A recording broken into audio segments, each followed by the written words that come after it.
सरस्वती के चरणों में दीप प्रज्वलित करें। सरस्वती से यही निवेदन है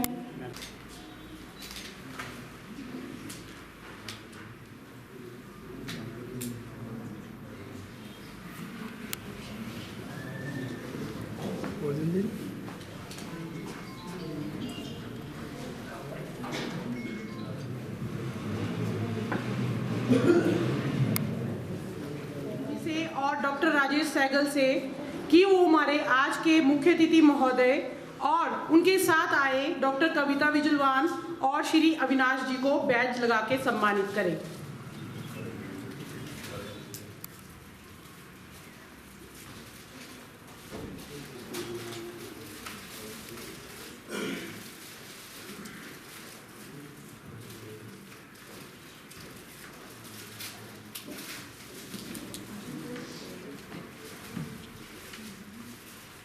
प्लीज तालियां थोड़ी सी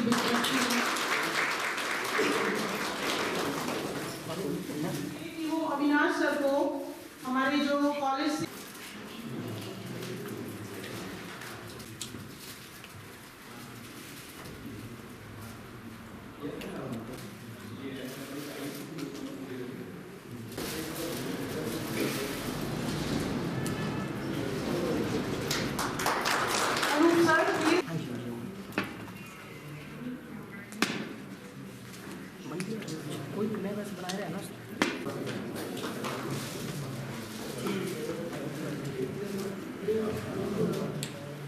मैम इस गीतिका कुबरेजा जिससे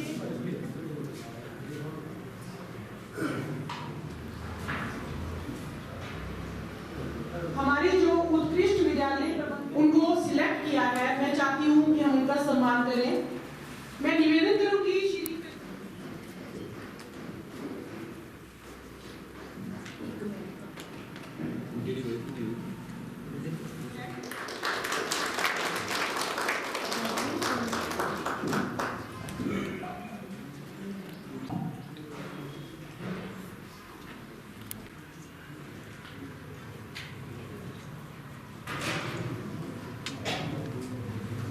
शुक्रिया तेजेंद्र सर, तालियां प्लीज बजाइए। श्री अविनेश ठाकुर जी को जो CHT पलूर है उनको मंच पे बुलाना चाहूंगी ताकि वो आपके साथ कुछ अपना जो ज्ञान की जो बातें हैं वो आपके साथ शेयर करें।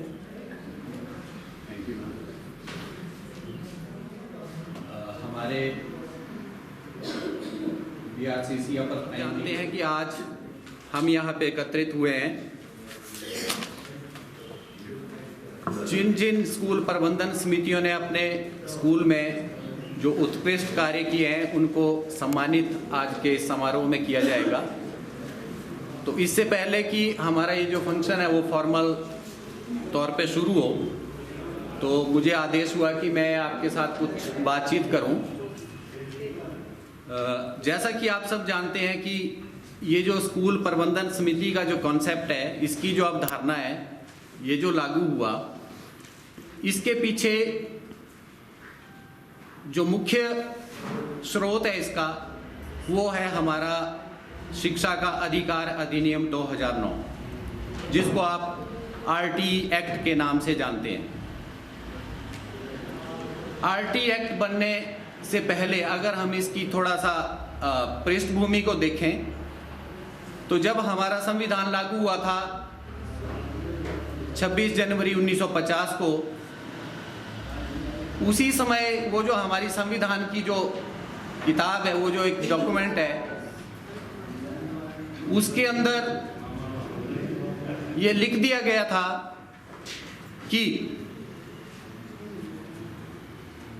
संविधान लागू होने की तिथि से 10 वर्षों के भीतर 14 साल तक की अनिवार्य एवं निःशुल्क शिक्षा प्रदान करना राज्य सरकार का दायित्व होगा।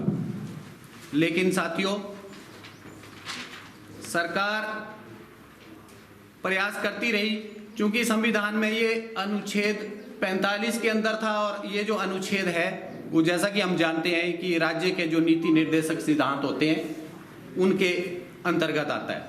तो चूंकि ये अभी अधिकार नहीं बना था, 60 वर्षों के बाद, आज़ादी के 60 वर्षों के बाद निरंतर प्रयास सरकारें करती रही और 2009 में ये जो शिक्षा का अधिकार अधिनियम जो पारित हुआ, ये कानून बना और इसके अंतर्गत 6 से 14 साल के बच्चों की अनिवार्य एवं निःशुल्क शिक्षा का जो है वो प्रबंध किया गया। ये जो शिक्षा का अधिकार अधिनियम है, पूरे भारतवर्ष में अगर हम बात करें तो जम्मू कश्मीर को छोड़कर 1 अप्रैल 2010 से लागू हो गया है। क्योंकि आपको पता है कि जम्मू कश्मीर में उस समय धारा 370 थी, तो केंद्र सरकार के जो कानून है उस वहाँ पे लागू करना या ना करना उन पे निर्भर करता था। लेकिन आज वहाँ पे भी लागू है। अब पूरे भारतवर्ष में ये कानून जो लागू है 2019 में जो है वो J&K में भी लागू हुआ। तो ये जो कानून बनाइए शिक्षा का अधिकार अधिनियम, इसको संविधान में जो हमारा आर्टिकल जो अनुच्छेद 21 के साथ 21A में सम्मिलित किया गया। अब अगर हम बात करें कि संविधान का जो आर्टिकल 21 है, जो अनुच्छेद 21 है, वो क्या है? अनुच्छेद 21 जो है हमारा, वो है जीने का अधिकार, जीवन का अधिकार। और आप इसको अच्छी तरह से समझ रहे होंगे कि अगर इसको 21A के साथ जोड़ा गया तो इसका मतलब क्या हुआ कि हमारा जो जीने का अधिकार है, जो जीवन का अधिकार है, वो उसकी जो परिकल्पना है वो बिना प्रारंभिक शिक्षा के नहीं की जा सकती।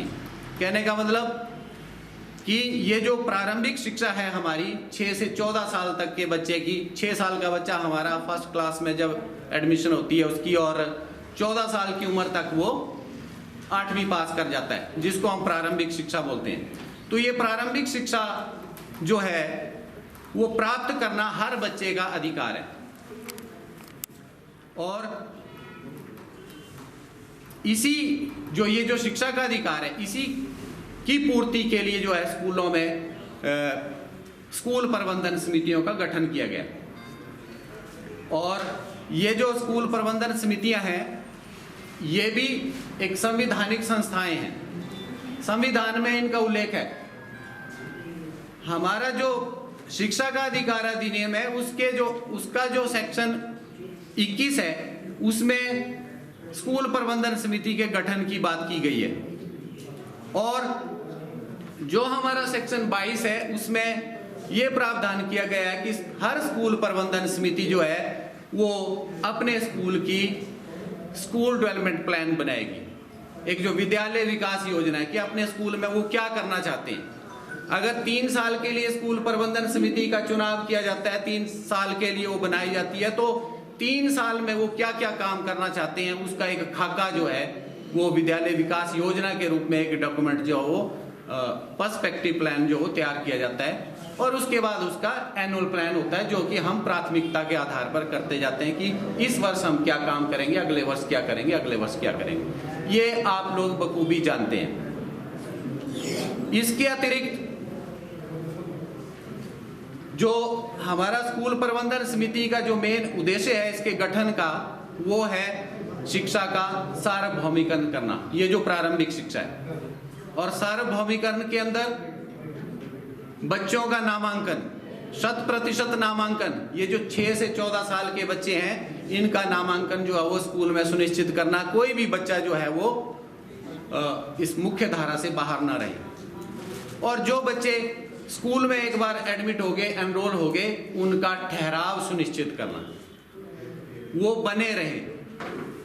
प्रथम कक्षा में अगर प्रवेश हुआ तो 8वीं तक वो स्कूल में बने रहे, कोई बच्चा बीच में ड्रॉप आउट ना हो। और अपना जो हमारा जो कैचमेंट एरिया होता है स्कूल का, जिसकी परिधि, जैसे मान लो अगर हम प्राइमरी स्कूल की बात करें तो 1.5 किलोमीटर के अंदर जो भी हमारा कैचमेंट एरिया है जहाँ से बच्चे आते हैं, वहाँ का डाटा हमारे पास जो है वो हर साल होता है कि कितने बच्चे जो हैं वो अगले साल हमारे स्कूल में आने वाले हैं। इसके अतिरिक्त स्कूल में जितने भी कार्य होते हैं, जैसे या उस आप कहें कि स्कूल के निर्माण से संबंधी कोई कार्य है, मुरम्मत से संबंधित कोई कार्य है, वो सारी चीजें भी जो है वो कार्य भी प्रबंधन समितियों के माध्यम से किए जाते हैं, करवाया जाता है। उसका रख रखाव, उसका खर्च करना, उसका उपयोग करना, वो भी स्कूल प्रबंधन समिति की ही जिम्मेवारी होती है। स्कूल के अंदर सभी मूलभूत सुविधाएं, जैसे अगर हम पेयजल की बात करें, शौचालय की बात करें, वो सारी चीजें उनका थोड़ा सा जो फोकस ज्यादा कर रहे हैं, वो कर रहे हैं कि स्कूल प्रबंधन समिति की को मोबिलाइज किया जाए। उनकी मोबिलाइजेशन की बात करते हैं, उनकी पार्टिसिपेशन की बात करते हैं, लेकिन अभी जो एक मेन जो कार्य है वो है उनकी इन्वॉल्वमेंट सुनिश्चित करना, स्कूल के कार्य में उनकी इन्वॉल्वमेंट। अगर हम इन्वॉल्वमेंट उनकी इंश्योर कर पाएंगे, शब्दों के साथ अपने वक्तव्य को विराम देता हूं और जो भी एसएमसी यहाँ पे सम्मानित हो रही है उन सबको बहुत बहुत बधाई देता हूँ कि आने वाले समय में आप इससे भी बढ़ चढ़कर कार्य करेंगे। धन्यवाद। चाहूँगी श्री ओम प्रकाश जो एसएमसी प्रेसिडेंट है government senior secondary school Saho, Shri Om Prakash ji. विद्यालय प्रबंधन समिति के जो समारोह हो रहा है, इसमें सम्मानित किया जा रहा है, इसमें हमारे चंबा के इंचार्ज बीआरसी सेक्रेटरी सैगल जी, बीआरसी सेक्रेटरी हमारे ठाकुर जी, और हमारे बीच में जो सभी स्कूलों से सीएचटी हेडमास्टर इंचार्ज और प्रिंसिपल और हमारे एसएमसी के अध्यक्ष और पंचायत प्रतिनिधि, जैसा बताया आए हुए आप सभी का यहाँ स्वागत है। मुझे यहाँ बोलने का मौका दिया गया। मैं खुद सोच रहा हूँ कि किस मुद्दे पे बोलूँ, पर चलो एसएमसी का मुद्दा तो उसी पे बोलना चाहूँगा। मुझे मौका मिला एसएमसी में काम करने का। जैसे सरकार का ये बहुत अच्छा सराहनीय कार्य है कि उन्होंने जो हमारी एसएमसी बनी है उनको सम्मानित करने के बारे में सोचा और कर भी रही है। परंतु मैं सोचता हूँ कि जैसे सरकार ने ये कार्य तो शुरू किया है, बाकी हमारे और भी जैसे हैं सरकार ने शुरू किया, जैसे जो हमारे टीचर वर्ग हैं उनको सम्मानित करने का इसमें रखा हुआ है। तो मैं तो सोचता था कि अगर इसके साथ प्रबंधन समिति के साथ जो हमारे अध्यापक प्राध्यापक जो भी है उनको भी यहाँ सम्मानित करने का साथ में जुड़ा हुआ होता और तो कम से कम एक बहुत अच्छा मैसेज हमारे बीच में जाता। एसएमसी तो सरकार तो चाहती है कि एसएमसी मतलब कि अभिभावक जुड़े और टीचर और अभिभावक सहयोग करके जो है अपना, क्योंकि मेन मकसद सरकार का वही है कि जो हमने अपना भविष्य जो है आगे अगर लाना है, उसको पढ़ाना है, उनको अच्छी जगह पहुंचाना है। इसमें कोई शक नहीं है, सरकार अच्छा प्रयास कर रही है। और मैं जो यहाँ सम्मानित होंगी जो भी कमेटी हैं उनको भी मुबारकबाद देता हूँ। और सबसे पहले तो हमारा एसएमसी का, जैसे सेठी साहब ने पल्यूर भाई साहब ने बताया कि रोल यही रहता है कि स्कूल में जो ग्रांटें आ रही हैं, ये आ रहा है, वो आ रहा है, वो अच्छे तरह से उसको खर्चो, उसमें खर्च करो। पर कुछ एसएमसी में सरकार ने बेशक चाहे जितने भी प्रावधान जोड़े हों कि आप ये ग्रांट खर्चेंगे, ये खर्चेंगे, पर मुझे लगता है कि एसएमसी में कमियां हैं, जो मुझे लगता है, क्योंकि मुझे दूसरी बार एसएमसी में मौका मिला। ये अगर हो सकता है कोविड ना होता तो मुझे मौका भी ना मिलता, और ये तो महामारी आनी नहीं चाहिए थी, पर चलो आ गई तो उसकी वजह से मौका ऐसे मिला क्योंकि मेरे दोनों बच्चे प्राइवेट स्कूल में पढ़ते थे। ये भी मैं था, एक 100 वाली हमारे स्कूल में था, तो मैंने भी स्कूल में, हमारे अच्छा स्टाफ है स्कूल में। स्कूल सरकारी स्कूलों में टीचर की कोई कमी है नहीं, पढ़ाई की कोई कमी है नहीं। हमारा भ्रम है कि हम अपने बच्चों को, जो एक वेल एजुकेटेड स्टाफ है हमारे पास, कमीशन क्वालिफाई करके आया, उनको छोड़ करके प्राइवेट में भेज रहे हैं। पर जब भ्रम है या घर में परिस्थिति ऐसी होती है कि डालना ही पड़ना है, सामाजिक तौर पे भी कुछ भ्रांतियाँ चली हुई हैं, वो टाइम लगेगा। पर बहुत अच्छा हुआ कि इस कोरोना काल में जो हमारे बड़े सारे बच्चे जो हैं वो स्कूलों में आए और अच्छी शिक्षा ले रहे हैं, इसमें कोई शक नहीं। और हमारा सबसे पहले मैं वही बोल रहा हूँ कि जो हमारा स्टाफ है, आप हैं जैसे आए हुए हैं, हर स्कूल से आए हुए हैं, टीचर हैं हमारे, आप लोगों को स्कूल प्रबंधन समिति की तरफ से या सरकार की तरफ से सहूलतें मिलेंगी। आपको अच्छा बैठने का मिलेगा, आपको वहाँ पे गर्म खाना मिलेगा, खाने को जो आप साथ लाए होते हैं, आपको अच्छा माहौल वहाँ पे जब आपके लिए फील होगा तो आप खुद ही हमारे बच्चों के बारे में सोचेंगे और करते भी हैं। और अब जैसे ये वही बोल रहा हूँ कि सम्मान समारोह हो रहा है, चलो अच्छी बात है। सागर जी ने बताया कि टीचर का मैं भी देखता रहता हूँ, होते हैं कि डिस्ट्रिक्ट लेवल पे, स्टेट लेवल पे या फिर नेशनल लेवल पे अवार्ड होते हैं, पर जैसे ये समारोह हो रहे हैं ऐसे ये एसएमसी के डिस्ट्रिक्ट लेवल पे भी होंगे सर। तो जो मैं क्यों कमियां बता रहा था एक एसएमसी की, मान लो आपने ग्रांटें भेज दी सर, ग्रांटें तो लिमिटेड होंगी, वो ये करो आप अलग अलग सेक्टर में बांटा हुआ है, आपने करो। पर मेन समस्या रहती है सर स्कूल की, आप बिल्डिंग का देखो कहीं। अब मैं 100 को बताऊँ, 96 में मैं +1 में चंबा पढ़ रहा था क्योंकि था नहीं, और जय बिहारीलाल खाची जी आए थे तो हमारे वहाँ उद्घाटन हुआ, सेकेंडरी स्कूल बना। आज तक जो साइंस ब्लॉक वहाँ पे आज तक नहीं बन पा रहा है, तो मुझे मतलब बोलने में थोड़ी दिक्कत भी है नहीं, कोई भी वैसे भी किसी का डर तो है नहीं, पर सोचना चाहिए हमारे जो नेता रहे वहाँ के, या एसएमसी में रहे होंगे, पीटीए में रहे होंगे या फिर प्रधान रहे होंगे, उनको सोचना चाहिए था कि कम से कम साइंस बच्चा कहाँ पढ़ेगा जहाँ लैब नहीं होगी सर। आप सब पढ़े, मैं वो स्कूल चंबा पढ़ा हूँ, वहाँ पे लैब, सारी लैब है, सब कुछ है। तो कम से कम एसएमसी जो छोटे मोटे प्रस्ताव तो डाल देगी, हाँ ये टॉयलेट रिपेयर करनी है स्कूल की, माड़ी मोटी रिपेयर है, वो कुछ आपके गवर्नमेंट के फंड्स हैं उसमें आएगा, कुछ डीसीओ से ले लेंगे, उससे तो वो खाना पूर्ति है। तो एसएमसी का जैसे बता रहे हैं, तो एसएमसी जो प्रोसीडिंग करके भेजती है कि हमें साइंस ब्लॉक चाहिए, हमें कक्षा के कमरे चाहिए, मुझे लगता है कि आज तक उस पर अमल होता होगा। जहाँ तक कि कंसर्न एमएलए का या डीसी का टूर न लगे वहाँ पे, उनको वहाँ पे ना पहुँचा जाए, तब तक शायद ही सब स्कूलों में बिल्डिंग ना बन पाएगी। तो मेरे हिसाब से तो ये जैसे आरटी एक्ट में शायद अब डिटेल में जब विनोद भाई तो बताते रहते हैं, पर जब बिल्डिंग का आएगा तो इंफ्रास्ट्रक्चर तो चाहिए सर। अब बच्चा बाहर बैठ के थोड़ी ना पढ़ पाएगा। टीचर अच्छे हैं, कोई कमी नहीं है, पढ़ाने वाले बहुत अच्छे हैं, हमारा माहौल भी बड़ा अच्छा बन रहा है, पर कम से कम जो इंचार्ज हैं, अब जैसे बिया साहब आप ही हैं, तो जो हमारी कहीं भी मान लो एसएमसी से प्रोसीडिंग पास होकर आती है कि हमारी बिल्डिंग की कमी है, क्योंकि आपको भी पता होगा जो डालेंगे वो झूठी तो डालेंगे नहीं सर, कहीं पे बिल्डिंग का तो बुरा ही हाल है। तो चलो हमारा तो धीरे धीरे से हो ही रहा है, तो हमने इस साल अब किया है रिक्वेस्ट कि साइंस ब्लॉक बने। तो हर जगह जो हमारे एसएमसी से लोग आए हुए हैं, आप भी जब प्रोसीडिंग डालते हैं तो उसमें कम से कम बिल्डिंग नहीं है, कहीं पे नए स्कूल अपग्रेड हो रहे हैं, वहाँ पे नई बिल्डिंग बननी है ही है, और जगह भी जो अन्य जगह से नए स्कूल भी होंगे शायद इनमें कुछ, या नहीं भी होंगे तो चलो हम भी उनके बीच में रहते हैं। कई बार होते हैं कि हम जगह ऐसी जगह देते हैं कि जहाँ पे ढांक होती है बच्चों का स्कूल, वहीं पे मैक्सिमम बने होते हैं पहाड़ों में हमारे, कि ढांक से ही नीचे चाहे बच्चा गिर जाए तो ख़त्म है। तो उस जगह भी स्कूल की ऐसी जगह चुने हम जहाँ के हमारा ही बच्चा आना है, कोई बाहर से तो आएगा नहीं, अच्छी जगह हो।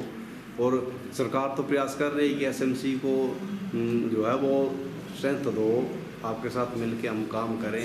मकसद तो यही है कि हमने अपने बच्चों को बढ़िया पढ़ाना है, पढ़ाने के लिए माहौल जो हमें तैयार करना है। जो एसएमसी बनाई हुई है, जो बनी हुई है, जनरल हाउस में बनी थी, उन्होंने हमने प्रयास करने कि हम किस हिसाब से अपना स्टाफ को लेते हैं या सरकार के ध्यान में कोई बात लाते हैं। तो जैसे ये अच्छा लगा कि सरकार कार्यक्रम कर रही है, जो अच्छी एसएमसी काम कर रही है उनको सम्मानित करेगी, उत्साह बढ़ेगा इससे, और एसएमसी आगे आएंगी, अच्छा काम करेंगी। हमारे काम का मतलब यही है कि हमारे बच्चों का भविष्य, जो हमारा भविष्य है, देश का भविष्य है, वो आगे अच्छी तरह बढ़ेगा। और ख़ासकर प्यासी साहब, अब डीपीओ साहब होते तो मैं उनके माध्यम से अपना मैसेज पहुंचाता, क्योंकि जो भी हमारी प्रपोजल होगी वो तो यहाँ से ही जाएगी, कहीं हम मंच से बात करेंगे वहाँ से ही जाएगी। तो अगर डिस्ट्रिक्ट लेवल पे ऐसा प्रोग्राम होगा तो कहीं हमें भी बुला लेना, हम भी कहीं डी साहब बैठेंगे या और कोई बैठेंगे तो उनके समक्ष रख देंगे, क्योंकि मैंने बड़ी कमरों की कमी है। होगा कुछ नहीं, 2-3 साल लग जाएंगे। कम से कम सरकार के जो एडमिनिस्ट्रेटिव हैं, हमारे डी साहब हैं, वो होंगे साथ में बैठे हुए हैं, तो उनके ध्यान में रहेगा तो जल्दी वहाँ पे हमारे बिल्डिंग का काम भी होगा। हमें तो बिल्डिंग चाहिए होती है सर, कोई भी बनाए चाहे।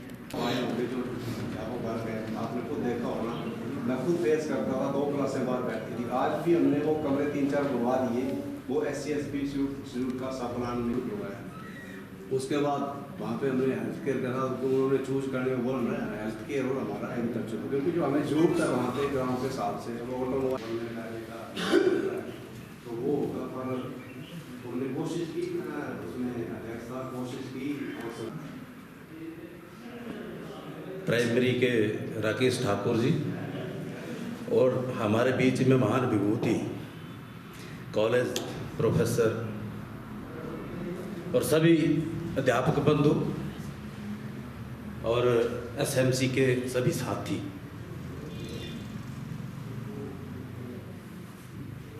मैं धन्यवाद करना चाहूँगा पूजा शर्मा जी का, जिन्होंने मुझे यहाँ बोलने का मौका दिया। साथियों,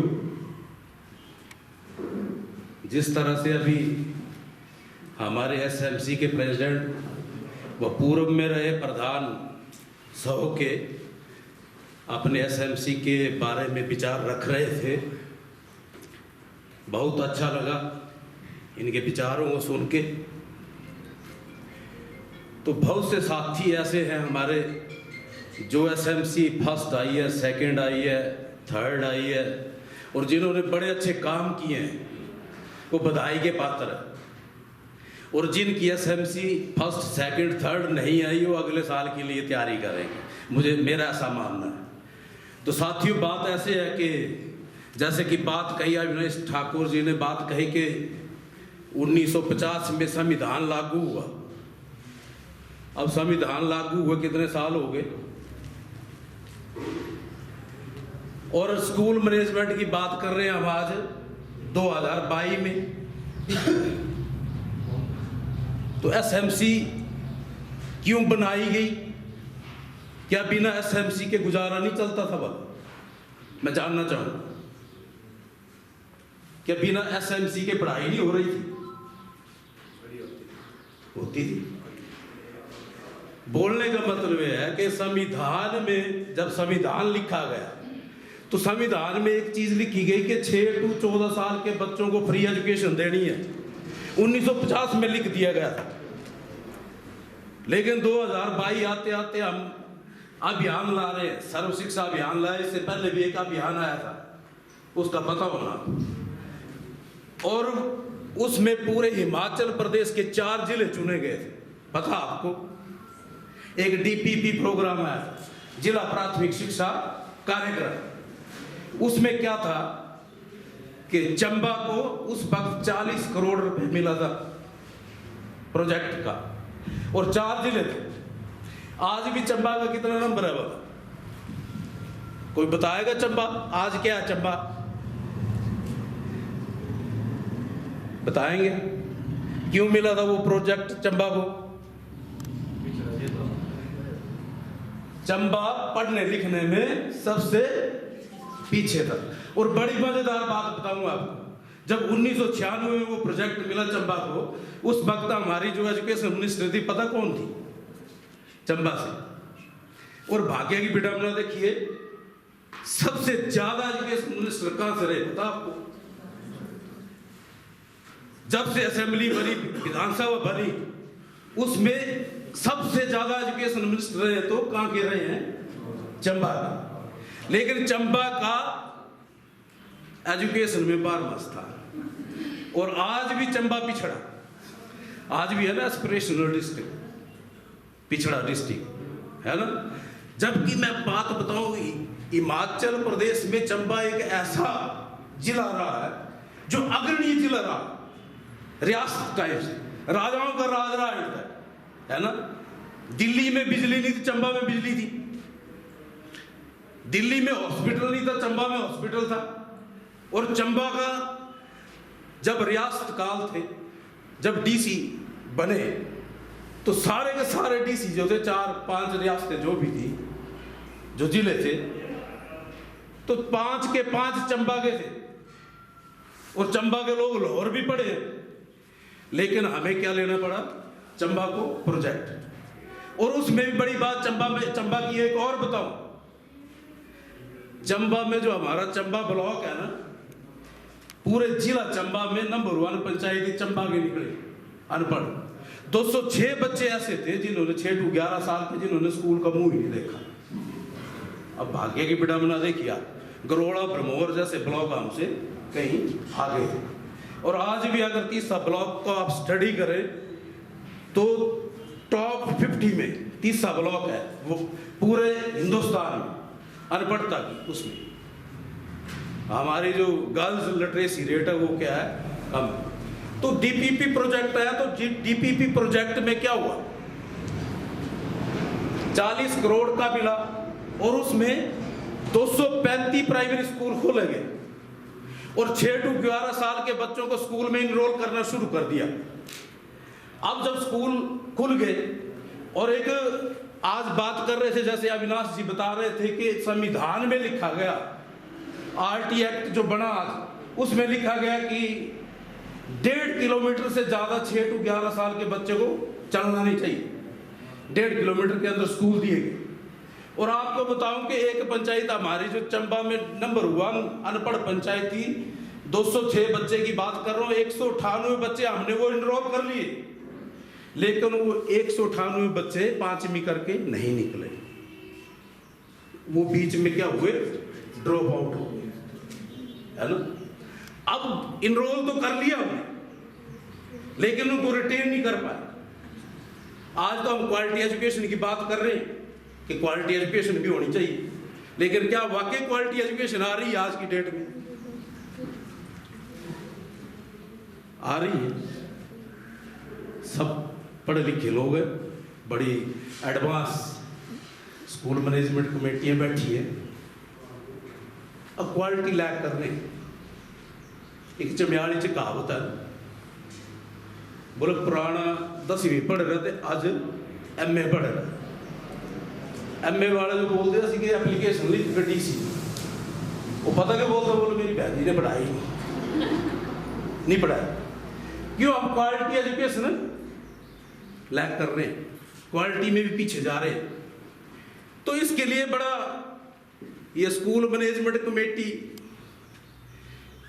स्कूलों को जोड़ा गया, स्कूलों के साथ कमेटी बनाई गई और उसमें DPP में एक कमेटी बनाई गई, BEC विलेज एजुकेशन कमेटी, प्रधान भी बैठे हैं यहाँ, बुरा मत मानना, क्योंकि उस कमेटी का जो प्रेसिडेंट बनाया गया था इलेक्टेड प्रधान पंचायत का, वार्ड मेंबर, उपप्रधान, लेकिन उसके रिजल्ट कुछ ठीक नहीं आए। जैसे क्वालिटी एजुकेशन की बात कर रहे हैं कि बच्चों को स्कूल लाने की बात कर रहे हैं, क्योंकि चंबा 12वें नंबर पे है, तो चंबा को ये प्रोजेक्ट मिला, तो विलेज एजुकेशन कमेटी से काम नहीं बढ़ा, क्योंकि कई जो कमेटियां थी वो सिर्फ कंस्ट्रक्शन वर्क, जैसे उसमें 235 स्कूल बने तो 2-2 लाख 4-4 लाख रुपए स्कूल के लिए आया, तो जहां बजट गया वहां तो एक्टिव हो गई कमेटियां। लेकिन एक्चुअली में हमारा गोल क्या था कि बच्चों को 100% इनरोल करना और उनको रिटेन करके क्वालिटी एजुकेशन देना। एक्चुअली में काम क्या हमारा, लेकिन हमारे ये जो रिसोर्स पर्सन है, जैसे अविनाश जी बैठे हैं यहाँ, ये उस वक्त हिमाचल प्रदेश के बहुत ही बड़े रिसोर्स पर्सन रहे और सबसे ज्यादा टीए इन्होंने लिया है। मैं बात करता हूँ नाराज होते हैं, बोले तू मेरी बात करता है। टीए क्यों लिया? क्योंकि ये हर सेमिनार में जाते रहे, इंटरनेशनल लेवल, चाहे अजमेर में हो, दिल्ली में हो, है चाहे हिप्पा में हो, चाहे SCRT में हो, चाहे NCRT में हो, इन्होंने कोई छोड़ा नहीं और पूरे हिमाचल प्रदेश में बढ़िया एक रिसोर्स पर्सन के रूप में काम किया, स्टेट रिसोर्स ग्रुप में। तो बोलने का मतलब ऐसे ऐसे स्कॉलर, जैसे बड़े बड़े हमारे स्कॉलर बैठे और उन्होंने जब ये स्टडी किया कि हमारा जो बाद इसका रूप बदला, एक MTA, जैसे PTA होती थी स्कूलों में, PTA बनाई, MTA मदर टीचर एसोसिएशन बनाई, लेकिन आज के डेट में स्कूल मैनेजमेंट कमेटी बनाई,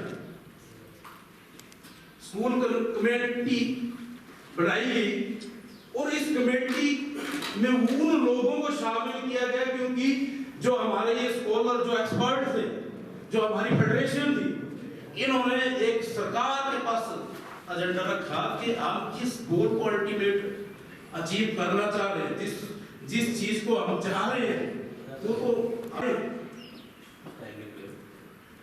तो बोलने का मतलब ये है कि स्कूल मैनेजमेंट कमेटी बनाई गई और स्कूल मैनेजमेंट कमेटी में क्या हुआ कि जिन पेरेंट्स के उस स्कूल के साथ उस कमेटी में जोड़ा जाए ताकि उनको चिंता हो। अब एक बच्चे के 3 फैक्टर है, 3 में कौन कौन है? एक तो पेरेंट्स। आज के कार्यक्रम में हार्दिक अभिनंदन है, स्वागत है। आपके कुशल नेतृत्व में समग्र शिक्षा जिला चंबा अनेकों कार्यकलापों में प्रदेश भर में अग्रणी रहा है। अपने अति व्यस्त कार्यक्रम के बावजूद आपने हमारे खंड के कार्यक्रम के लिए समय निकाला, हमारे कार्यक्रम की शोभा को बढ़ाया है, जिसके लिए हम सभी आपके बहुत आभारी हैं। मैं विशेष रूप से धन्यवाद करना चाहूँगा शिक्षा खंड चंबा की ओर से, दूर दराज से आए हुए अलग अलग पाठशालाओं के एसएमसी के सचिव, प्रधान, पंचायत से विभिन्न पंचायतों के जो प्रतिनिधि आए हुए हैं, आप सभी ने अपने दैनिक कार्यकलाप छोड़ करके इस समारोह के लिए समय निकाला है। आप सबका हार्दिक स्वागत है, अभिनंदन है। आप सभी के सहयोग से पाठशाला और लोगों के बीच में सद्भाव की भावना पनपती है, जिससे विद्यालय की तरक्की में सहयोग मिलता है। इसके लिए आप सभी बधाई के पात्र हैं। समारोह में उपस्थित हमारे विशेष अतिथि प्रोफेसर अविनाश जी, विभिन्न पाठशालाओं के CST, CRCs तथा अन्य अध्यापकगण और हमारे कार्यालय के समस्त बंधु, आपका भी शिक्षा खंड चंबा की ओर से हम स्वागत करते हैं, अभिनंदन करते हैं। आप सभी के अतुलनीय योगदान से हमारा शिक्षा खंड जिला चंबा में अग्रणी रहता है। अंत में मैं धन्यवाद करना चाहूँगा मंच पर उपस्थित आज के समारोह के विशिष्ट अतिथि, जिला चंबा के कम्युनिटी मोबिलाइजेशन के कोऑर्डिनेटर मैडम डॉक्टर कविता विजलवान जी का, जिनका ऊर्जावान व्यक्तित्व हमेशा ही हमारे लिए प्रेरणा स्रोत रहा है। धन्यवाद।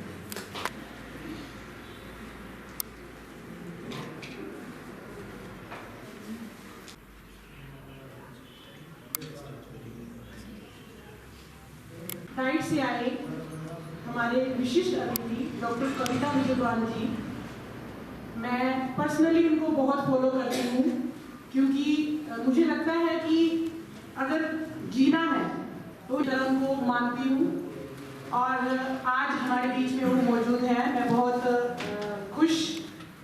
खुशी मेरे को हो रही है बहुत ज़्यादा कि मैं उनके बारे में यहाँ पे खड़े होके आप सबके साथ ये सब कुछ शेयर कर रही हूँ।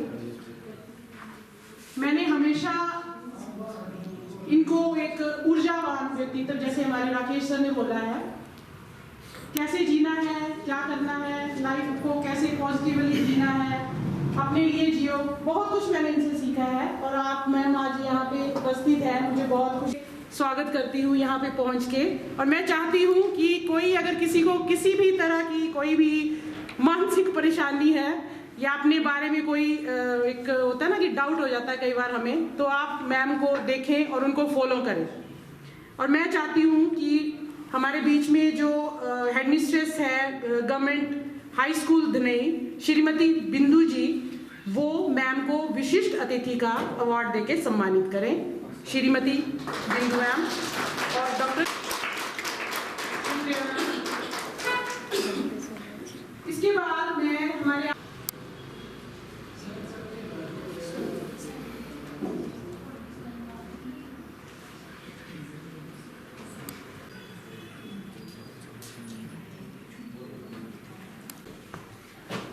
तालियां बजती हैं।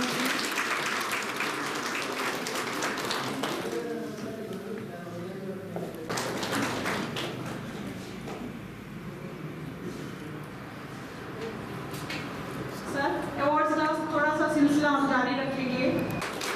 इसके बाद श्री महेंद्र सिंह CHT, इसके बाद श्री चमन लाल CHT CPS धनौता,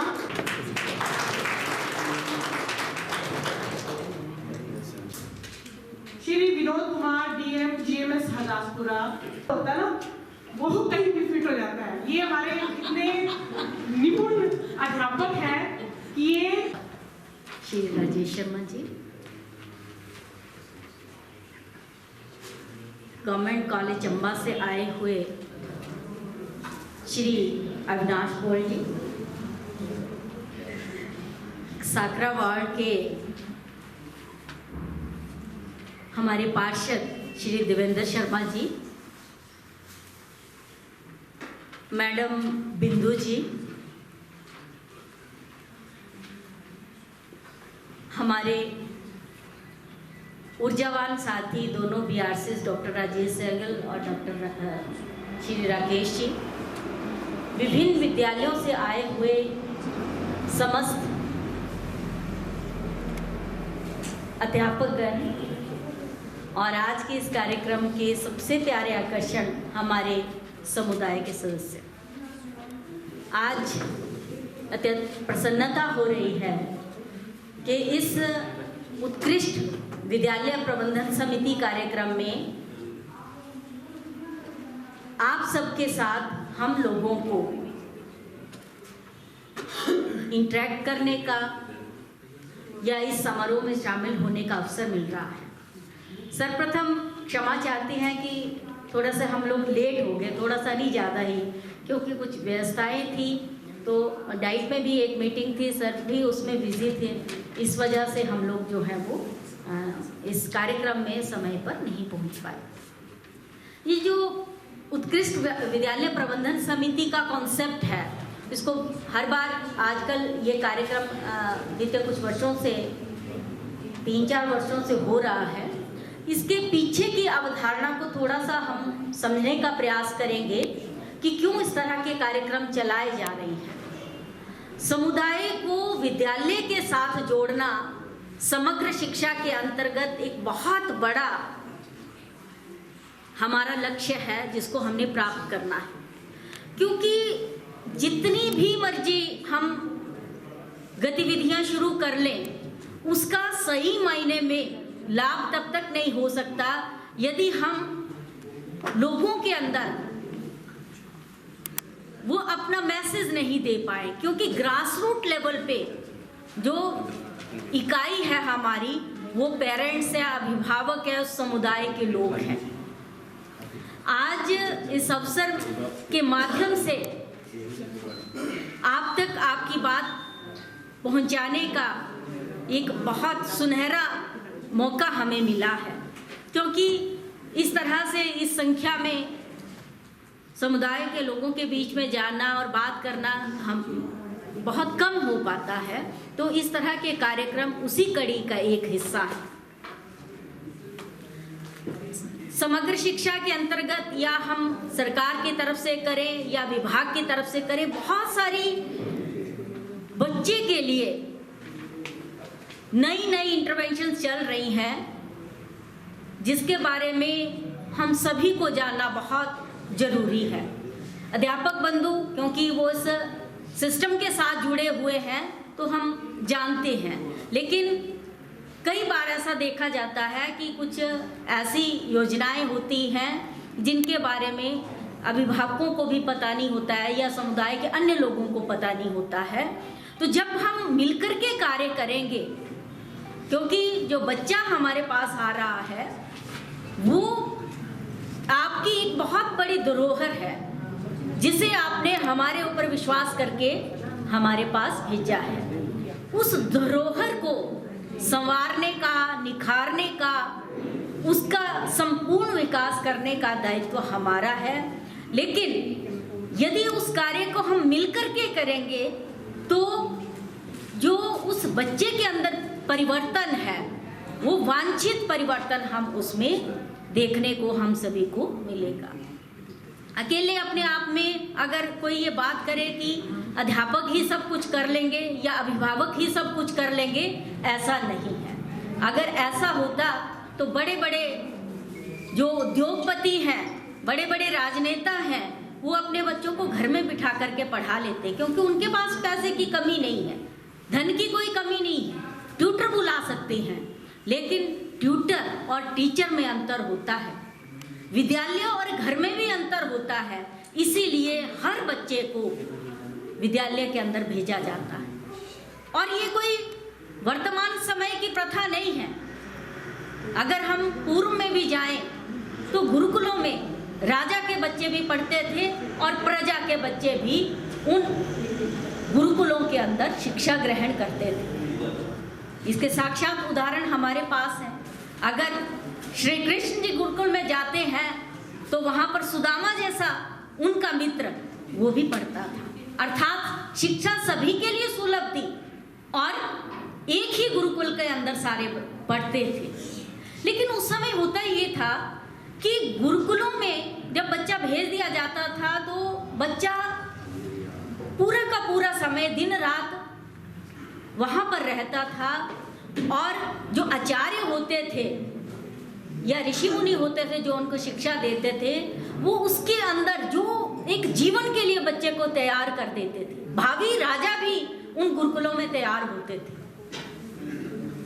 लेकिन आज वर्तमान परिस्थिति में हम देखें तो बच्चा हमारे पास केवल मात्र 6 घंटे रहेगा, और 6 घंटे के अंदर हम चाहते हैं कि उस बच्चे का होलिस्टिक डेवलपमेंट हो, उस बच्चे का मानसिक विकास भी हो, शारीरिक विकास भी हो, संवेगात्मक विकास हो, बौद्धिक क्षमता उसकी बढ़े, बच्चा जो है वो स्किल में भी निपुण हो, अपने पैरों पे भी खड़ा हो जाए, अच्छा नागरिक बन जाए और यहाँ तक कि एक अच्छा ऑफिसर बन जाए। ये हम हर अभिभावक का सपना रहता है।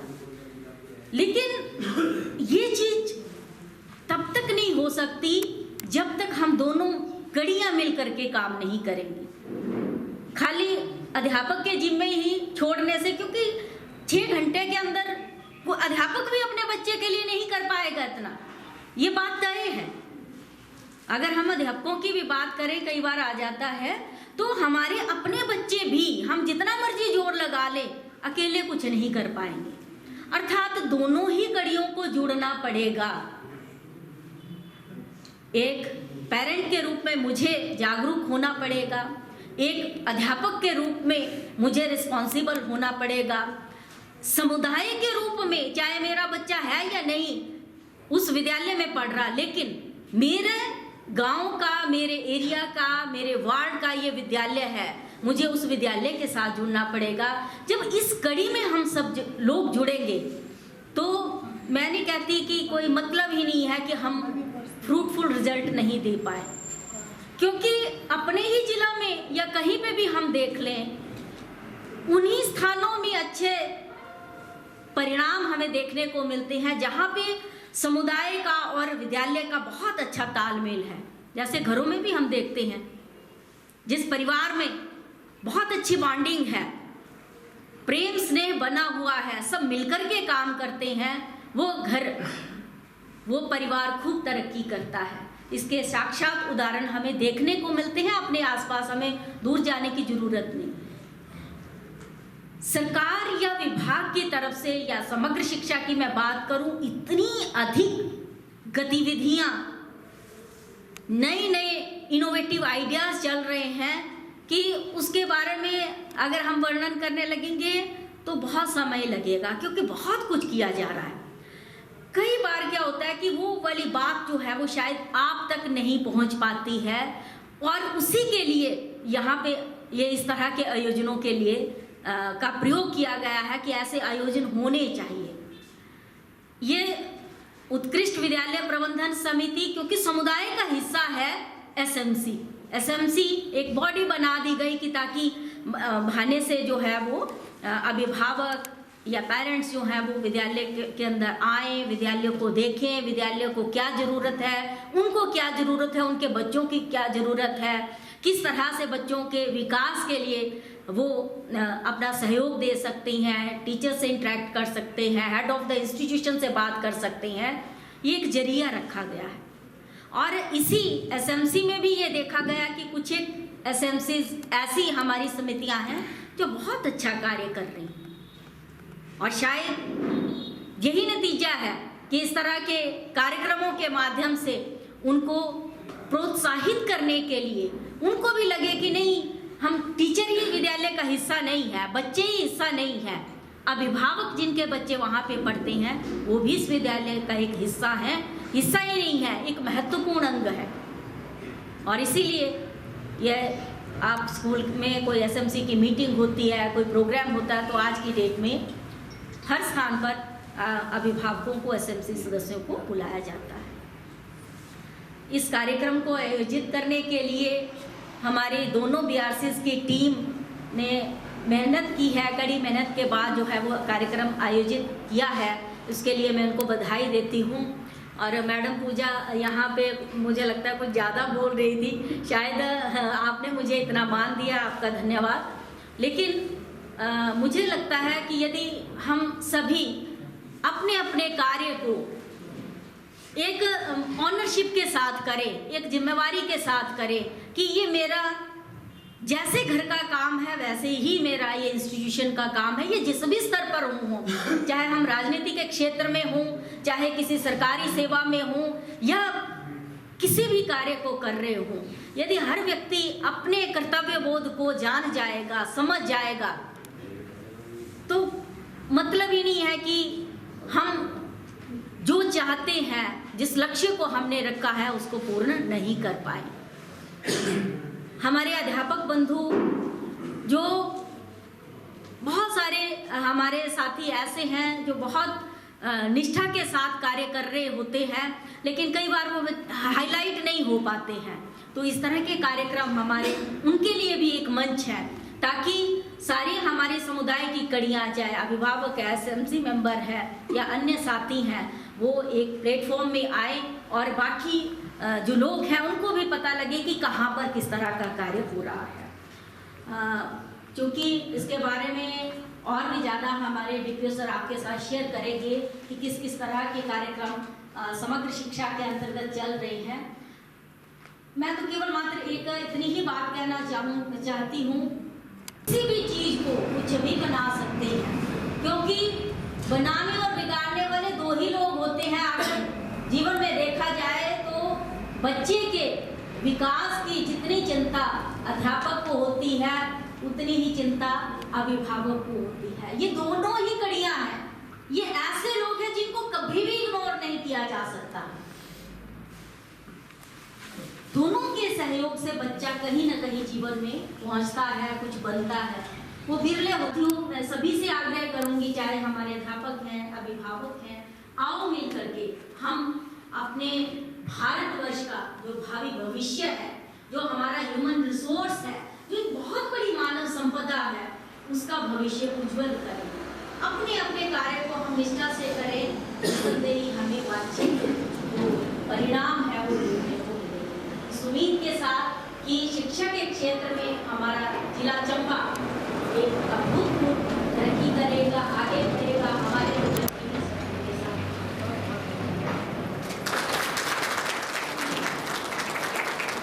शब्द हमेशा ही दो मूल्य होते हैं। इसके बाद सर हम वो मेरे साथ यहाँ पे एक मंच जो है वो साझा करें, श्री राकेश जी। इस वर्ष हमारे खंड की तरफ से कुछ अध्यापक साथियों को, जिन्होंने बहुत ही बेहतरीन कार्य किया है, हमने कड़ी की शुरुआत की है और इसी तरह हम हर वर्ष भी उन अध्यापक साथियों को जो बहुत बेहतरीन कार्य करते हैं उनको सम्मानित करने का निर्णय लिया है। तो मैं सबसे पहले बुलाना चाहूँगा श्री मोहनलाल जी को कि आप प्लीज़ मंच पर आएं। अपनी पाठशाला में किया है, आप कभी भी उनकी पाठशाला को देखें तो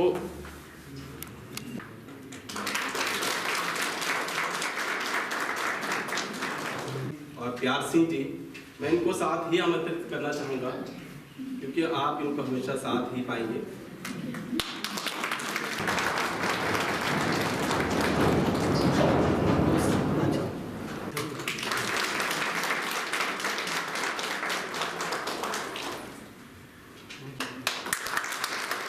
उनको होमवर्क भी दिया क्योंकि वहाँ पर नेटवर्क नहीं था बच्चों का, जो बच्चों का लर्निंग गैप आया है लॉकडाउन को बढ़ाया है, बच्चे इनको देखते ही सड़क तक दौड़ करके आ जाते हैं। अनूप कुमार जी को गवर्नमेंट हाई स्कूल पक्का टाला शिक्षा दे रहे हैं, बच्चों को शिक्षित कर रहे हैं। बीएलओ का कार्य हो या कोई और कार्य हो, जहां भी इन्हें बुलाया गया, मैं सुल्तानपुर इन्होंने ऑलराउंड डेवलपमेंट जो बच्चे की होती है उसमें भी काफी बच्चों से कार्य करवाया और खुद भी उनके साथ जुड़ी रही। Government senior secondary school Udaipur अध्यापिका के रूप में इन्होंने बच्चों को शिक्षा से जोड़े रखा। उसके साथ साथ विभाग के जो भी कार्य थे, चाहे वो कोविड के समय में ड्यूटी थी, गांवों में जाके इन्होंने लोगों को Tilak Raj government high school नहीं को समस्या आ रही थी, उनका निदान भी किया और कोविड के लिए लोगों को जागरूक भी इन्होंने बच्चों तक पहुंचाया। बच्चों को ऑनलाइन और ऑफलाइन दोनों माध्यम से, जैसे अनूप सर का नाम है वैसे ही शिक्षा के क्षेत्र में चाहे उपायुक्त स्तर पर या एसडीएम स्तर पर भी इन्होंने काफी कार्य।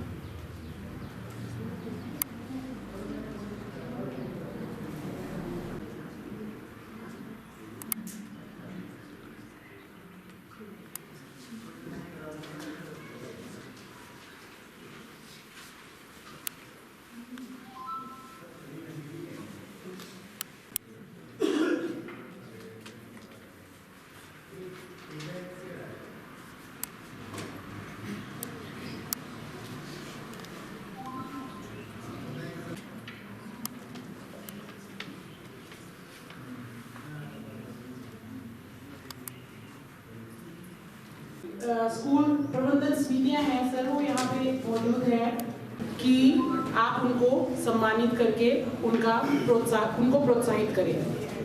तो प्राइमरी विंग में जो फर्स्ट पोजीशन हासिल की है जिस एसएमसी ने, वो है जीपीएस चमरोली।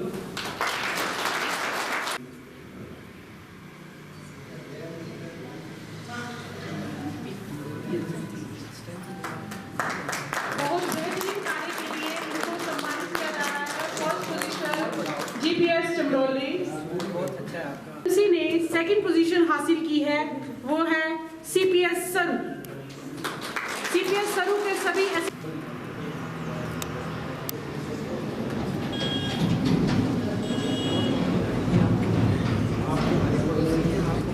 इस एसएमसी ने प्राइमरी विंग में थर्ड पोजीशन हासिल की है, वे है सीपीएस प्ल्यूर। सीपीएस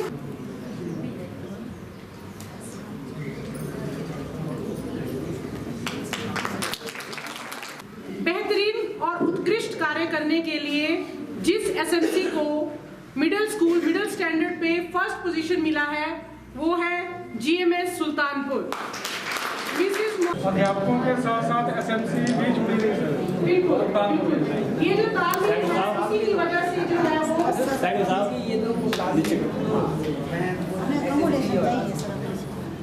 एसएमसी और टीचर्स का जो तालमेल है वही एक स्कूल को उत्कृष्ट बनाता है। हासिल करने वाला स्कूल मेरा ही है। सेकंड पोजीशन जाता है गवर्नमेंट मिडिल स्कूल जुलाकड़ी। मैं सभी एसएमसी मेंबर्स को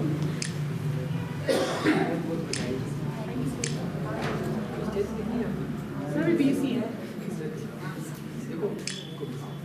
आप इसको अभी एडमिशन होनी है तो अभी से door to door complete math के पार्ट से करूंगी मैडम मंजू जी से और एसएमसी की उनकी जो टीम है कि वो अपना अवार्ड लें। Third position GMS Dharo. Third position madam जी थोड़ा आगे हो जाओ, आगे हो। Middle standard. मुबारकबाद आप सबको। First position government high school धुरई।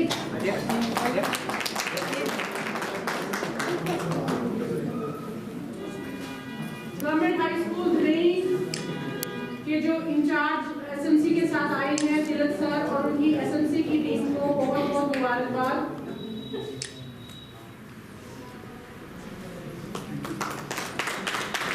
हासिल की है वो है government model girls senior secondary school Chamba. गुजारिश है सपना मैम से और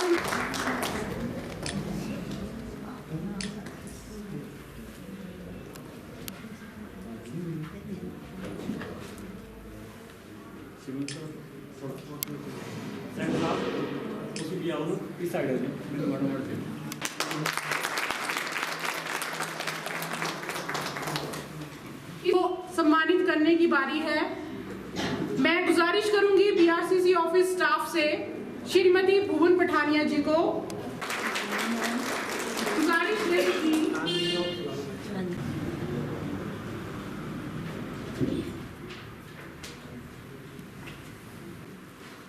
इस फंक्शन को बेहतरीन बनाने के लिए। बहुत बहुत धन्यवाद जलवान जी सीएचटी।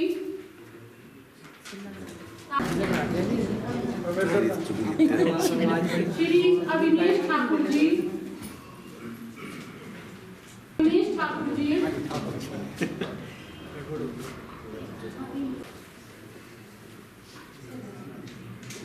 श्री राजकुमार जी, राजकुमार जी के बाद नलिनी मैम,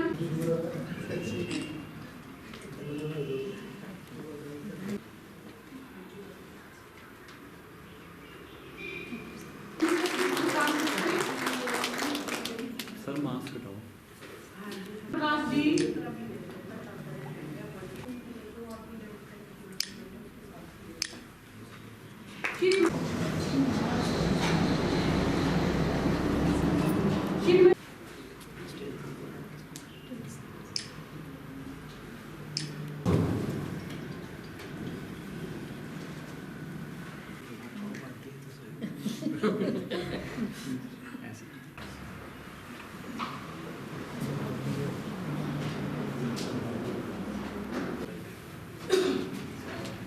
इस हमारे कार्यक्रम के मुख्य आकर्षण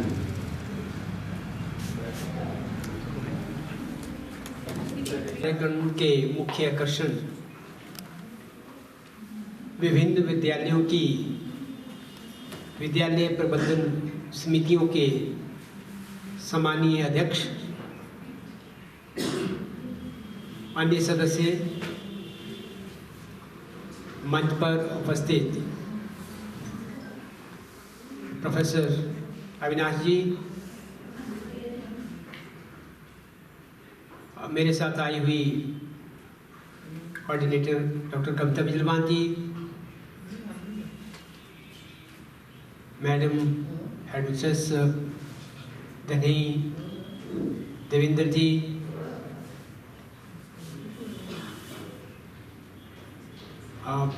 ओम प्रकाश जी पूर्व प्रधान ग्राम पंचायत साहब, यहाँ पर उपस्थित अन्य पीआरआई के पदाधिकारी, विभिन्न विद्यालयों से आए हुए अध्यापक साथियों, वाइस शिक्षा खंड के दोनों कर्मठ और मेहनती बीआरसीसी, डॉक्टर राजेश सहगल, राकेश जी व उनके कार्यालय का स्टाफ। चंबा हमारा सदर का खंड है। हमारे समूचे चंबा जिला के 15 शिक्षा खंड हैं, लेकिन चंबा शिक्षा खंड का एक अपना अलग नाम है। जब हम चंबा शिक्षा खंड की बात करते हैं तो वो एक शिक्षा खंड होने के साथ साथ एक जिला की झलक जो है वो भी हमारे सामने आती है। इस प्रकार के जो सम्मान समारोह कार्यक्रम हैं आजकल सीरीज में पूरे चंबा जिला के अंदर ऑर्गेनाइज हो रहे हैं, और एक मुख्य एक होने के नाते मैं इन कार्यक्रम में शिरकत करना बिल्कुल अति महत्वपूर्ण समझता हूँ। ऐसा नहीं कि मुझे वहाँ पर चीफ गेस्ट बन के जाना है, मैं इसलिए आप लोगों के बीच में आना चाहता हूँ और जाता भी रहा हूँ सभी शिक्षा खंडों में, क्योंकि आप लोगों से मिलना जो है इस बहाने होता है। मैं आपके एक परिवार का सदस्य हूँ। अगर जिला स्तर पर मैं कोई कार्य करता हूँ, कोई योजना बनाता हूँ, तो वो डायरेक्ट योजना जो है वो आपके विद्यालयों तक पहुँचती है। उस योजना के ऊपर असली जो काम करना है वो आप लोगों ने करना है, उसको अमली जामा आप लोगों के माध्यम से पहनाया जाना है। अगर आप लोग उस काम को अच्छे से करेंगे, अच्छी समझ के साथ करेंगे, अच्छी भावना के साथ करेंगे, तो निश्चित रूप से उसकी रिफ्लेक्शन जो है, उसका प्रभाव जो है पूरे चंबा जिला पर होगा। इसीलिए हमारा चंबा शिक्षा खंड जो है वो विशेष है। हमारे चंबा जिला के समूचे जितने भी BRCs हैं वो बहुत बढ़िया काम कर रहे हैं। जो भी योजनाएं सरकार ने चलाई हैं उनको धरातल तक पहुंचाने के लिए अपनी दिन रात मेहनत कर रहे हैं। सरकार ने इतनी सारी योजनाएं जो हैं आजकल चलाई हुई हैं, बहुत सारी योजनाएं हैं जिनका व्याख्यान मैं यहाँ से नहीं कर सकता, लेकिन फिर भी अभी आप लोगों ने देखा होगा कि बहुत सारी SMC जो हैं जिनको यहाँ पर एक सम्मान दिया गया है, वो सम्मान इसलिए नहीं दिया गया कि वो किसी प्रोसेस से चुन करके आई है। वो सम्मान इसलिए दिया गया है कि अन्य जो SMCs हैं वो भी यहाँ से कुछ प्रेरणा लें कि किस प्रकार से फलां SMC जो है वो काम कर रही है, हमें भी उसी प्रकार से इस काम को आगे अंजाम तक पहुंचाना है। ये एक आपसे मिलने का बहाना है। मैं अभी जितने भी यहाँ पर प्रथम, द्वितीय और तृतीय रहे हैं SMC के हमारे जो विद्यालय हैं, उनसे बात मैंने की है बीच में, तो विशेषकर मैंने एक बात उनसे सभी से पूछने का प्रयास किया है कि आपकी वहाँ की इनरोलमेंट कितनी है। वो साथियों इसलिए क्योंकि अगर विद्यालयों के अंदर बच्चे होंगे तो इसी प्रकार के हम सम्मान समारोह आगे करते रहेंगे। अगर विद्यालयों के अंदर बच्चे नहीं होंगे तो शायद हम इस प्रकार से एकत्रित नहीं हो पाएंगे, हम इस प्रकार के कार्यक्रम नहीं कर पाएंगे। तो सबसे पहला हमारा जो एक मुख्य उद्देश्य है, जो केंद्र बिंदु है, वो बच्चे हैं। अगर बच्चे आपने विद्यालयों के अंदर एनरोल भी कर लिए हैं, उनको रिटेन कैसे करना है, उनको विद्यालय के अंदर बनाए कैसे रखना है, ये भी एक चुनौती होती है। कई बार हम अभियान चलाते हैं, एनरोलमेंट अभियान चलाते हैं, बच्चों को दाखिला दिलाते हैं, लेकिन उनको हम रिटेन नहीं कर पाते हैं। तो इसलिए वो हमारे लिए बड़ी एक चुनौती बन जाता है। बहुत सारे कार्यक्रम जो हैं आप लोगों के माध्यम से सरकार ने जो योजनाएं चलाई हैं उनको लेकर के कार्य हुए हैं, जिस क्षेत्र में आज हमारा चंबा जिला पूरे हिमाचल के अंदर जाना जाता है। मैं बात करूंगा विशेषकर गर्ल्स एजुकेशन पर, कन्या शिक्षा पर। जितना काम गर्ल्स एजुकेशन पर शायद चंबा जिला के अंदर हुआ है, हो रहा है, वो पूरे हिमाचल में कहीं नहीं हो रहा है। उसके कुछ कारण हैं। आज हमारे चंबा जिला के अंदर 8 कस्तूरबा गांधी बालिका विद्यालय जो हैं वो काम कर रहे हैं। वहां पर हम बच्चों को, लड़कियों को free boarding and lodging education जो है वो हम दे रहे हैं। सारा कुछ सरकार उनका खर्चा जो है वो बयान कर रही है। तो लगभग 800 के करीब जो बच्चियां हैं वो उन विद्यालयों में आज की डेट में जो वो शिक्षा ले रही है।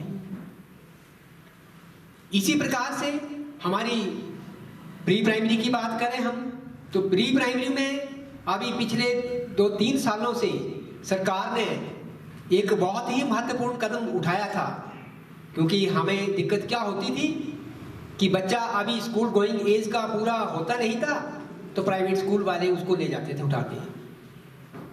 सरकार ने इसके ऊपर गहन मंथन किया कि हम किस प्रकार से बच्चों को अपने विद्यालयों तक पहुंचाएं। उसके लिए एक महत्वपूर्ण कदम उठाते हुए हमारे चरणबद्ध स्कूलों में चरणबद्ध तरीके से प्री प्राइमरी जो है वो प्रारंभ की गई।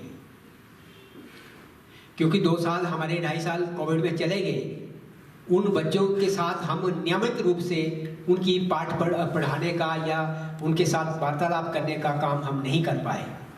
लेकिन जो ऑनलाइन स्तर पर जो आप लोगों ने काम किया है, मैं उसके लिए एसएमसी के जितने हमारे सदस्य हैं उनको भी बधाई देना चाहता हूँ। एक छोटा सा बच्चा प्री प्राइमरी का 4 साल का बच्चा, उसको हम उसकी ऑनलाइन एडमिशन कर रहे हैं, और जो हमारे मेहनती अध्यापक हैं ऑनलाइन उसकी ट्रेनिंग ले रहे हैं। ये एक अपने आप में अनोखा रिकॉर्ड है। पूरे हिमाचल के अंदर अगर ऑनलाइन ट्रेनिंग की बात की जाए, जो प्री प्राइमरी के फील्ड में हमने दी है, उसमें हिमाचल में चंबा टॉप पर है। तो ये सब आप लोगों का प्रयास, आप लोगों के माध्यम से हुआ है।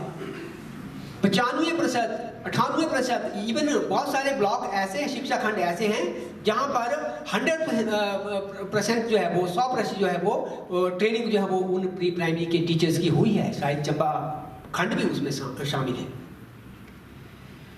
तो ये कोई छोटा काम नहीं था। पहले हमें सही तरीके से मोबाइल भी पकड़ना नहीं आता था। इवन हम मोबाइल डायल करने तक और सुनने तक जो था वहां तक सीमित थे। लेकिन इस कोविड काल के दौरान हमने वो सारी चीज़ें सीखी हैं। हालात ने हमें इस कदर हमें ये सीखने के लिए मजबूर किया और हमने सीखा है, सफलतापूर्वक उसके ऊपर काम किया है। जो बच्चे हमने एनरोल किए थे प्री प्राइमरी के, उनको घर तक जो है सरकार ने इस बार लर्निंग मटेरियल भी पैकेज के रूप में प्रोवाइड करवाया है।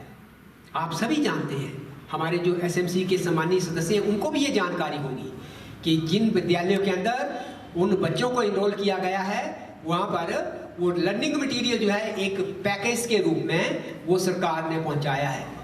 सरकार का ये मानना था कि पीछे अभी कुछ दिन जो था हमारा लॉकडाउन खुला था, उसके बाद दोबारा फिर लगा, लेकिन उससे पहले जो था वो सरकार ने सोचा कि ये शायद लॉकडाउन अभी हम प्री प्राइमरी के बच्चों को ना बुला पाए, तो उनके लिए क्या किया जाए। तो सरकार ने वो पैकेज जो था वो लर्निंग मटेरियल का वो उन बच्चों तक अध्यापकों के माध्यम से उनके घरों तक पहुंचाया, ताकि वो बच्चा घर में बैठ करके उस लर्निंग मटेरियल से कुछ ना कुछ सीख पाए। अब तो वो स्थिति सामान्य हो रही है उसके लिए, और हमने जो इस वर्तमान समय में हमारे पूरे चंबा जिला के अंदर 352 स्कूल ऐसे हैं जहां पर प्री प्राइमरी चली हुई है। और प्री प्राइमरी का जो हमने एक रूम डेवलप किया है वो आप लोग सभी जानते हैं किस प्रकार का वो रूम हमने डेवलप किया है, क्या क्या मटेरियल हमने वहाँ पर दिया है बच्चों के इंटरटेनमेंट के लिए, बच्चों को एक अच्छा वातावरण देने के लिए। ये सरकार ने सारा कुछ जो है वो बच्चे को रिटेन करने के लिए, उस एनरोलमेंट को बढ़ाने के लिए वो हमने वो सरकार के माध्यम से आप तक पहुँचाया है। तो ऐसे ऐसे बहुत सारी चीज़ें हैं जो सरकार ने की है। मैं अभी बात कर रहा था एक एसएमसी से कि आप इनरोलमेंट ड्राइव लीजिए। अब एडमिशन का टाइम है, जैसे समर क्लोजिंग हम स्कूलों की बात करें, विंटर में तो सेशन चल पड़ा है, लेकिन समर का अभी हमारा 1 अप्रैल से चलना है। तो उसके लिए जिन विद्यालयों के अंदर इनरोलमेंट कम है, वहाँ के हेड्स और विशेषकर जो हमारे एसएमसी के जो अध्यक्ष हैं, मेरा उनसे विनम्र निवेदन रहेगा कि आप लोग लिस्ट आउट करें कि आपके उस पर्टिकुलर गांव के अंदर, उस हैबिटेशन के अंदर कितने बच्चे हैं, कितने परिवार हैं ऐसे जिन परिवारों के बच्चे दाएं बाएं दूसरे प्राइवेट स्कूल में या अन्य संस्थाओं में जाते हैं, उनको लिस्ट आउट करें और उनके साथ आप बातचीत करें, एक क्वेश्चनेयर बनाएं। उस क्वेश्चनेयर के माध्यम से, एक प्रश्नावली के माध्यम से आप उन परिवारों तक पहुंचे, परिवारों से पूछें कि आपका बच्चा प्राइवेट स्कूल में क्यों जाता है। मैं प्राइवेट स्कूल की यहाँ पर कोई निंदा नहीं कर रहा हूँ, आलोचना नहीं कर रहा हूँ, लेकिन क्योंकि मैं पिछले 35 वर्षों से विभाग के अंदर अपनी सेवाएं दे रहा हूँ, तो मुझे अपने विभाग का दर्द है कि मेरे विभाग के अंदर कौन सी ऐसी कमजोरी है कि बच्चा हमारे पास नहीं आ रहा है। तो उसके लिए आप एक क्वेश्चनेयर डेवलप करें और वहां पर आपको पूरी जानकारी आपको मिलेगी कि बच्चे जो हैं वो प्राइवेट स्कूल में किस वजह से जाते हैं। शायद बहुत सारी स्कीमें हैं जिन्हें हम पब्लिक तक नहीं पहुंचा पाते हैं। सरकार ने इतनी अनंत स्कीमें जो हमें चलाई हुई हैं, तो उन स्कीमों को, वो जो सुविधाएं हम बच्चों को दे रही हैं, सरकार दे रही है, उसको वहां तक पहुंचाने के लिए हमें उनसे, पब्लिक से बात करनी पड़ेगी। लोगों को बताना होगा कि क्या क्या सुविधाएं जो है वो आज विद्यालयों के अंदर हम दे रहे हैं। तो ये सारी चीजें जो हैं अब समय रहते हमें करनी है। निश्चित रूप से आप लोगों को प्रयास करना चाहिए और इस प्रयास में आपको सफलता मिलेगी। फिर मैं कहता हूं कि बच्चे हैं अगर विद्यालयों के अंदर, तभी हम लोग यहाँ पर एकत्रित हैं। बच्चे नहीं होंगे तो हमारे विद्यालय नहीं होंगे, हम इस प्रकार से इकट्ठे कभी भी नहीं बैठ पाएंगे। तो इसके लिए एक विशेष अभियान आप ले सकते हैं, इस महीने ले सकते हैं।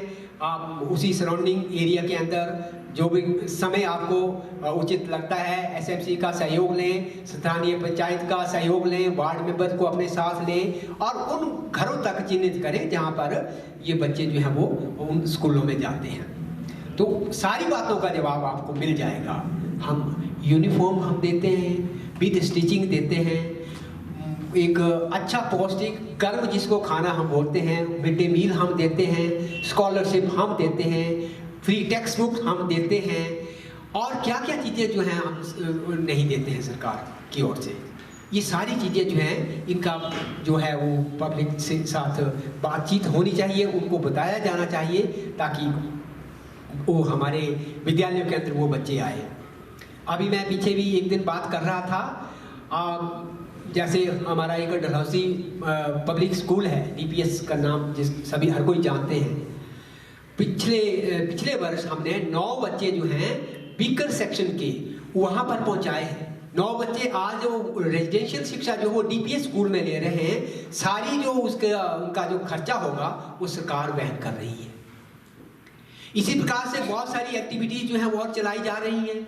जैसे हमारे यशस्वी प्रधानमंत्री श्री नरेंद्र मोदी जी ने एक कार्यक्रम चलाया है अपना कला उत्सव का। उस कला उत्सव के माध्यम से बच्चे को अपनी कला का प्रदर्शन करने का मौका मिलता है। दूर दराज के अंदर अगर कोई बच्चा कहीं बैठा है तो उसके अंदर कोई हुनर है, वो हुनर के लिए उसको कौन सा मंच दिया जाए, उस मंच का जो है वो हम इस्तेमाल उस कार्यक्रम के अंतर्गत कर रहे हैं। अब उसके अंतर्गत हमारे बहुत सारे बच्चे अभी जो वो राष्ट्रीय स्तर तक उन्होंने उस इवेंट में पार्टिसिपेट किया है।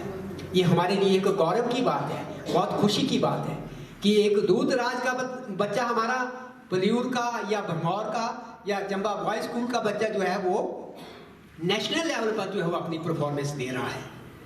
ये खुशी की बात है। इसी प्रकार से एक और कार्यक्रम जो है वो हमारे भारत श्रेष्ठ भारत कि एक ही भारत के आईने से हम एक ही उसको हम अपने भारत को देखें, कोई अलग नहीं है, कोई किसी जाति धर्म समुदाय के आधार पर उसको हम अलग ना देखें, एक ही चश्मे से देखें। तो उसके लिए जो है वो क्लबिंग हमारी केरला के साथ हुई है, हिमाचल की क्लबिंग केरला के साथ हुई है। अभी पिछले सप्ताह ही उसका एक कार्यक्रम जो है वो राष्ट्रीय स्तर पर हुआ है और उसके अंदर पूरे स्टेट से 14 बच्चे जो थे वो उसमें पार्टिसिपेट कर रहे थे। 14 में से 4 बच्चे हमारे चंबा जिला के थे। ये हमारे लिए गर्व की बात है कि स्टेट की तरफ से 14 बच्चे पार्टिसिपेट कर रहे हैं, उन 14 बच्चों में से 4 बच्चे हमारे चंबा जिला के।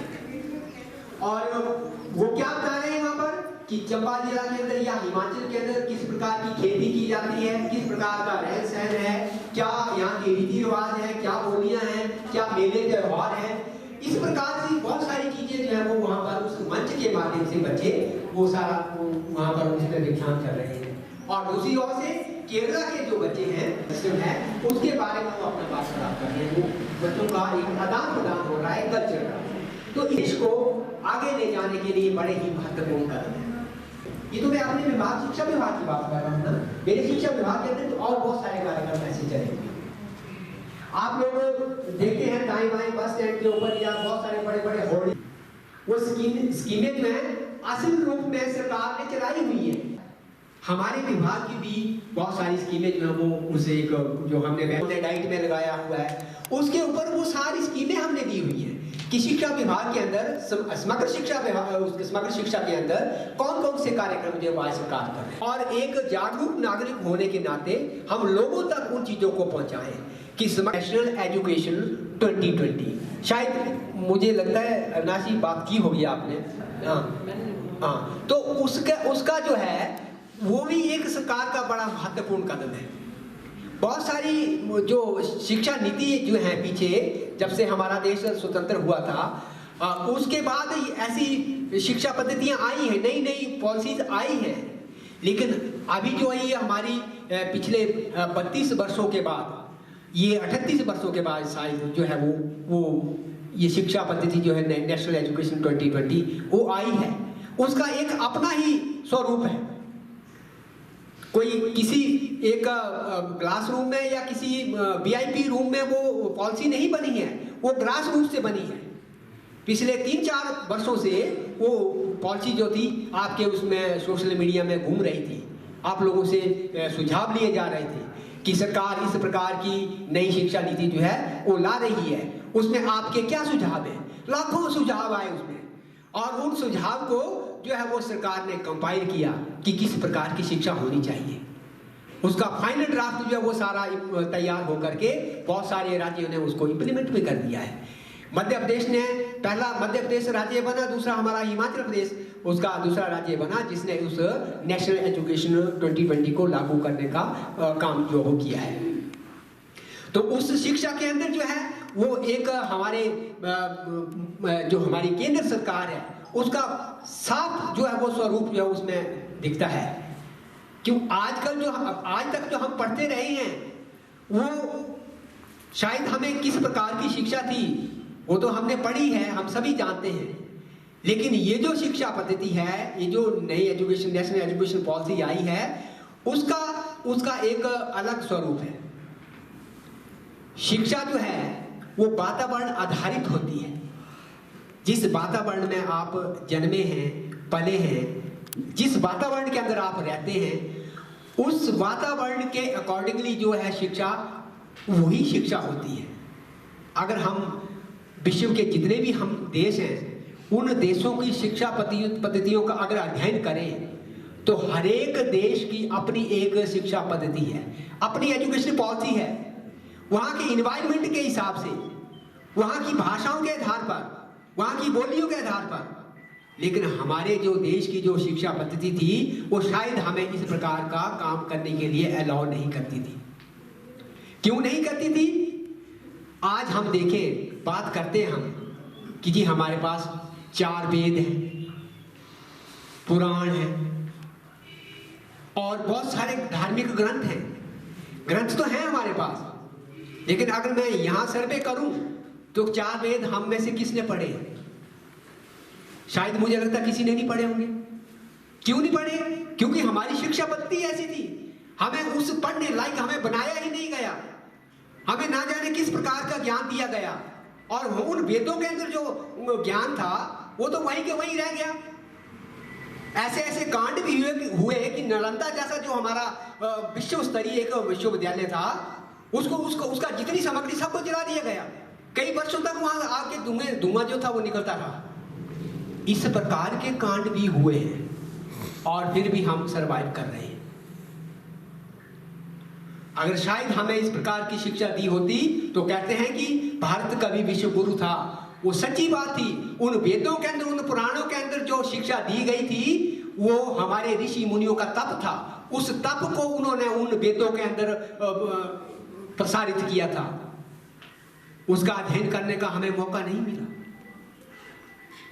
तो साथियों, बहुत सारी खामियां थी, वो चरणबद्ध तरीके से ये सारी खामियां भी दूर होंगी। अब ये जो शिक्षा पद्धति आ रही है, इसके अंदर आपको जो लोकल डायलेक्ट है उसको प्रमोट करने का भी एक अवसर दिया जाएगा। छोटे छोटे एक जो हमारे जो लघु उद्योग थे, जो छोटी छोटी चीजें जो थी वो वहाँ पे गांव में बनती थी, जो विलुप्त हो रही थी, उनको भी एक रिसोर्स पर्सन के रूप में उन लोगों को विद्यालयों के अंदर बुलाया जाएगा। उनके गेस्ट लेक्चर उसके अंदर होंगे। उन चीजों को कैसे प्रमोट करना है वो सारी चीजें होंगी। आजकल एग्जीबिशंस लगती हैं, जो मैं कला उत्सव की बात कर रहा था, उसमें जो छोटे छोटे बच्चे खिलौने बना करके ले आते थे, उन खिलौनों की एग्जीबिशंस लगती है। वो खिलौनों का उनका एक अपना आधार है। वो बच्चे क्या खिलौना बनाता है, जिस परिवेश में हो जाता है। अगर गांव के अंदर रहता है तो गांव के खेत बनाएगा, अगर वो भेड़ बकरियों का काम करता है तो भेड़ बकरियों के वो खिलौने बनाएगा, अगर उसके माँ बाप खेती बाड़ी करते हैं तो वो खेती बाड़ी पर आधारित खिलौने बनाएगा। उनके लिए मार्केट मिलेगी। हम चाइनीज प्रोडक्ट के पीछे घूमते थे, चाइनीज खिलौने, बड़े फख्र के साथ बोलते थे चाइनीज खिलौने।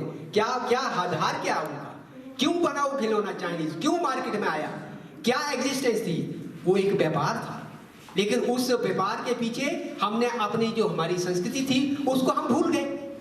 तो इन चीजों को प्रमोट करने का जो एक अवसर है वो हमारी इस राष्ट्रीय शिक्षा नीति जो 2020 आ रही है उसमें सबका एक अलग से प्रावधान है। तो ये बहुत बड़ा चैप्टर है। मैं इसके ऊपर हमारे बहुत सारे बीच में बहुत सारे हमारे अध्यापक भी हैं जिन्होंने इसका विस्तार पूर्वक इस पॉलिसी का जो है वो अध्ययन भी किया है, बहुत सारी बातें जानते हैं, आप लोगों के साथ शेयर भी करते हैं। तो आज के इस दिन मैं इतनी ही बात आप लोगों से करना चाहूँगा और फिर ये विनम्र निवेदन करना चाहूँगा कि आप इसे ये ना समझें कि मैं एक चीफ गेस्ट के रूप में आपके बीच में आया हूँ और आपको ये सम्मान दे रहा हूँ। मैं एक आपके परिवार के सदस्य के रूप में आपके बीच में आया हूँ और आज अगर आपको ये सम्मान मिला है तो ये सम्मान इसलिए मिला है कि आप एक एसएमसी का जो असली काम है, एसएमसी क्या काम करती है, क्या करना चाहती है, क्या कर रही है, उसको एक जो है वो दर्शाता है। तो ये कड़ी जो है हमारी एक बनी रहनी चाहिए, ये ताली जो है दोनों हाथों से बजती रहनी चाहिए, तभी जाकर के हमारे इन बच्चों का जो है, जो हमारा देश का भविष्य है, उनको हम एक अच्छी शिक्षा दे सकते हैं, उनको अच्छा एक वातावरण दे सकते हैं, तभी हमारा देश जो है वो आगे बढ़ेगा। जो लोग इस कार्यक्रम में आए हैं, जिनको ये सम्मान मिला है, उनको मैं अपनी ओर से बहुत बहुत बधाई देता हूँ, शुभकामनाएं देता हूँ और उम्मीद करता हूँ कि इसी प्रकार से आप विद्यालय के साथ एक तालमेल के रूप में काम करते रहेंगे और हमारा चंबा जो है हिमाचल में एक दिन पूरे हिमाचल में एक पहले पायदान पर आएगा। इन्हीं शब्दों के साथ बहुत बहुत धन्यवाद। जय हिंद, जय हिंद। बहुत बहुत धन्यवाद सर, आपकी अप्रिसिएशन और आपकी गुड विशेस के लिए। हमारा तो मैं दोबारा से आपसे गुजारिश करूंगी कि कुछ हमारे जो प्रतिनिधि हैं यहाँ पे कम्युनिटी के, उनको सम्मानित। सर अभी जब आप थोड़ा सा मेंबर्स हैं या जो प्रेसिडेंट होते हैं वो इन्हीं की तरह कर्मठ हो और थोड़ा मतलब स्कूल के प्रति अगर वो अपनी government model senior secondary school साहो के एसएमसी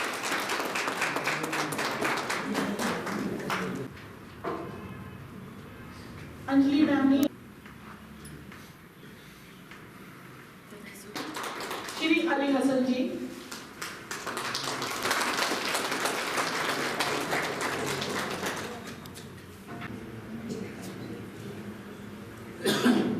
बहुत बहुत धन्यवाद। तो मैं आग्रह करूंगा अपने डीपीओ महोदय से कि कुमारी पूजा को सम्मानित करें।